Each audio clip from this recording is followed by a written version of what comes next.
Chapter 29 Mr. Collins's triumph, in consequence of this invitation, was complete. The power of displaying the grandeur of his patroness to his wondering visitors, and of letting them see her civility towards himself and his wife, was exactly what he had wished for, and that an opportunity of doing it should be given so soon was such an instance of Lady Catherine's condescension as he knew not how to admire enough. "I confess," said he, "that I should not have been at all surprised by her ladyship's asking us on Sunday to drink tea and spend the evening at Rosings. I rather expected, from my knowledge of her affability, that it would happen. But who could have foreseen such an attention as this? Who could have imagined that we should receive an invitation to dine there? An invitation, moreover, including the whole party, so immediately after your arrival." "I am the less surprised at what has happened," replied Sir William, "from that knowledge of what the manners of the great really are, which my situation in life has allowed me to acquire. About the court such instances of elegant breeding are not uncommon." Scarcely anything was talked of the whole day or next morning but their visit to Rosings. Mr. Collins was carefully instructing them in what they were to expect, that the sight of such rooms, so many servants, and so splendid a dinner, might not wholly overpower them. When the ladies were separating for the toilette, he said to Elizabeth, "Do not make yourself uneasy, my dear cousin, about your apparel. Lady Catherine is far from acquiring that elegance of dress in us which becomes herself and her daughter. I would advise you merely to put on whatever of your clothes is superior to the rest. There is no occasion for anything more. Lady Catherine will not think the worse of you for being simply dressed. She likes to have the distinction of rank preserved." While they were dressing, he came 2 or 3 times to their different doors, to recommend their being quick, as Lady Catherine very much objected to be kept waiting for her dinner. Such formidable accounts of her ladyship, and her manner of living, quite frightened Maria Lucas, who had been little used to company, and she looked forward to her introduction at Rosings with as much apprehension as her father had done to his presentation at St. James's. As the weather was fine, they had a pleasant walk of about half a mile across the park. Every park has its beauty and its prospects, and Elizabeth saw much to be pleased with, though she could not be in such raptures as Mr. Collins expected the scene to inspire, and was but slightly affected by his enumeration of the windows in front of the house, and his relation of what the glazing altogether had originally cost Sir Louis de Bourgh. When they ascended the steps to the hall, Maria's alarm was every moment increasing, and even Sir William did not look perfectly calm. Elizabeth's courage did not fail her. She had heard nothing of Lady Catherine that spoke her awful from any extraordinary talents or miraculous virtue, and the mere stateliness of money or rank she thought she could witness without trepidation. From the entrance-hall, of which Mr. Collins pointed out, with a rapturous air, the fine proportion and the finished ornaments, they followed the servants through an antechamber to the room where Lady Catherine, her daughter, and Mrs. Jenkinson were sitting. Her ladyship, with great condescension, arose to receive them, and as Mrs. Collins had settled it with her husband that the office of introduction should be hers, it was performed in a proper manner, without any of those apologies and thanks which he would have thought necessary. In spite of having been at St. James's, Sir William was so completely awed by the grandeur surrounding him that he had but just courage enough to make a very low bow, and take his seat without saying a word, and his daughter, frightened almost out of her senses, sat on the edge of her chair, not knowing which way to look. Elizabeth found herself quite equal to the scene, and could observe the 3 ladies before her composedly. Lady Catherine was a tall, large woman, with strongly marked features, which might once have been handsome. Her air was not conciliating, nor was her manner of receiving them such as to make her visitors forget their inferior rank. She was not rendered formidable by silence, but whatever she said was spoken in so authoritative a tone as marked her self-importance, and brought Mr. Wickham immediately to Elizabeth's mind, and from the observation of the day altogether she believed Lady Catherine to be exactly what he represented. When, after examining the mother, in whose countenance and deportment she soon found some resemblance of Mr. Darcy, she turned her eyes on the daughter, she could almost have joined in Maria's astonishment at her being so thin and so small. There was neither in figure nor face any likeness between the ladies. Miss de Bourgh was pale and sickly, her features, though not plain, were insignificant, and she spoke very little, except in a low voice to Mrs. Jenkinson, in whose appearance there was nothing remarkable, and who was entirely engaged in listening to what she said, and placing a screen in the proper direction before her eyes. After sitting a few minutes, they were all sent to one of the windows to admire the view, Mr. Collins attending them to point out its beauties, and Lady Catherine kindly informing them that it was much better worth looking at in the summer. The dinner was exceedingly handsome, and there were all the servants and all the articles of plate which Mr. Collins had promised, and, as he had likewise foretold, he took his seat at the bottom of the table by her ladyship's desire, and looked as if he felt that life could furnish nothing greater.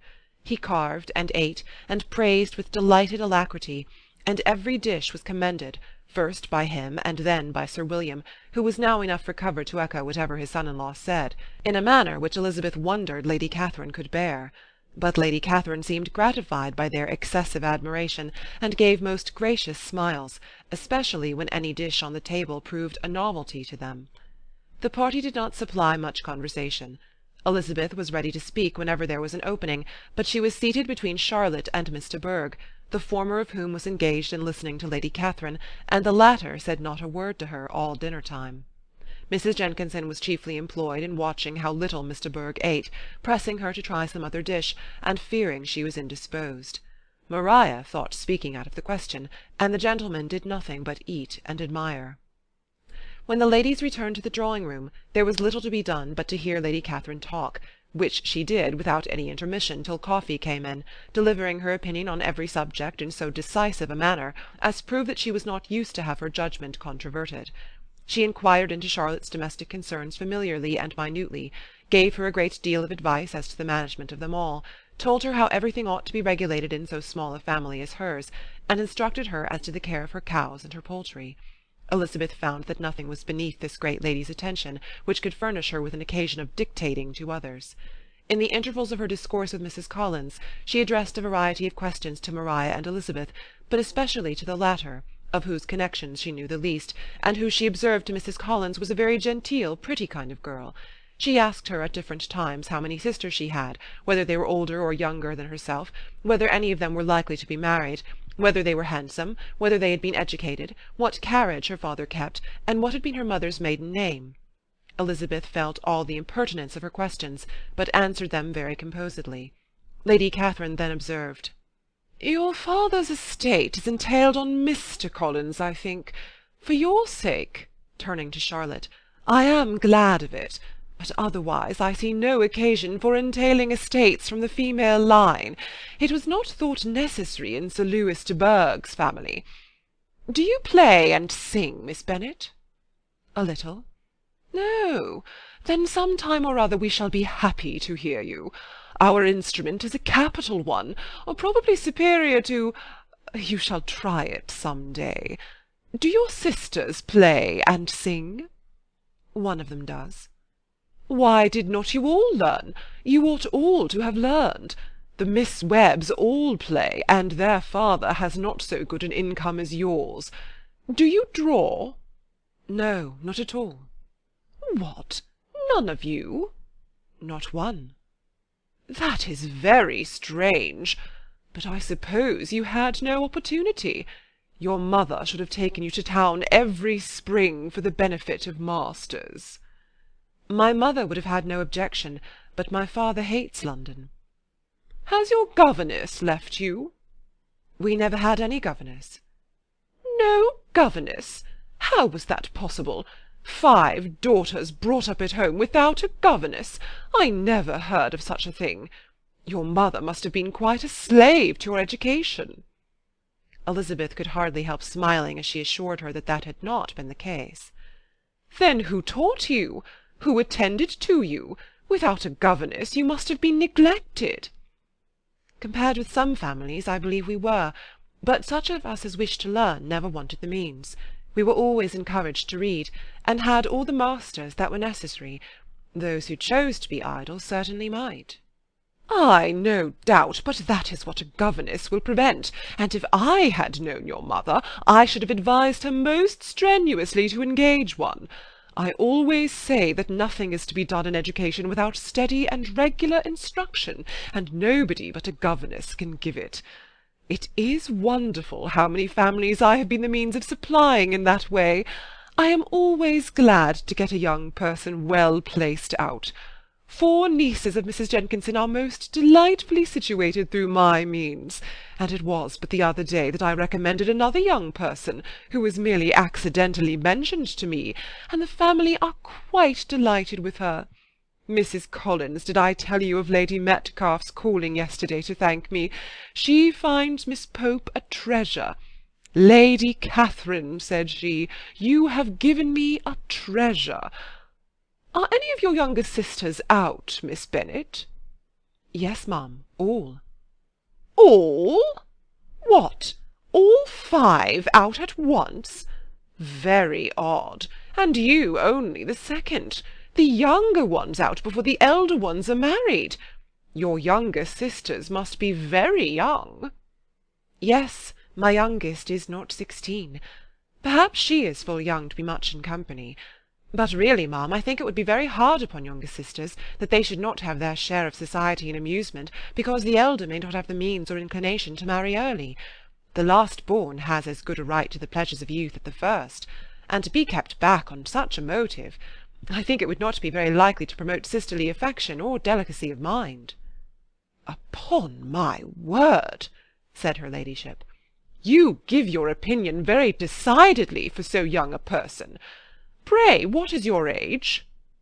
With 3 younger sisters grown up, replied Elizabeth, smiling, your ladyship can hardly expect me to own it. Lady Catherine seemed quite astonished at not receiving a direct answer, and Elizabeth suspected herself to be the first creature who had ever dared to trifle with so much dignified impertinence. You cannot be more than 20, I am sure. Therefore you need not conceal your age. I am not 21. When the gentlemen had joined them, and tea was over, the card-tables were placed. Lady Catherine, Sir William, and Mr. and Mrs. Collins sat down to quadrille, and as Mr. Berg chose to play at casino, the 2 girls had the honour of assisting Mrs. Jenkinson to make up her party. Their table was superlatively stupid. Scarcely a syllable was uttered that did not relate to the game, except when Mrs. Jenkinson expressed her fears of Mr. Berg's being too hot or too cold, or having too much or too little light. A great deal more passed at the other table. Lady Catherine was generally speaking, stating the mistakes of the 3 others, or relating some anecdote of herself. Mr. Collins was employed in agreeing to everything her ladyship said, thanking her for every fish he won, and apologizing if he thought he won too many. Sir William did not say much. He was storing his memory with anecdotes and noble names. When Lady Catherine and her daughter had played as long as they chose, the tables were broken up, the carriage was offered to Mrs. Collins, gratefully accepted, and immediately ordered. The party then gathered round the fire to hear Lady Catherine determine what weather they were to have on the morrow. From these instructions they were summoned by the arrival of the coach, and with many speeches of thankfulness on Mr. Collins' side, and as many bows on Sir William's, they departed. As soon as they had driven from the door, Elizabeth was called on by her cousin to give her opinion of all that she had seen at Rosings, which, for Charlotte's sake, she made more favourable than it really was. But her commendation, though costing her some trouble, could by no means satisfy Mr. Collins, and he was very soon obliged to take her ladyship's praise into his own hands. Chapter 29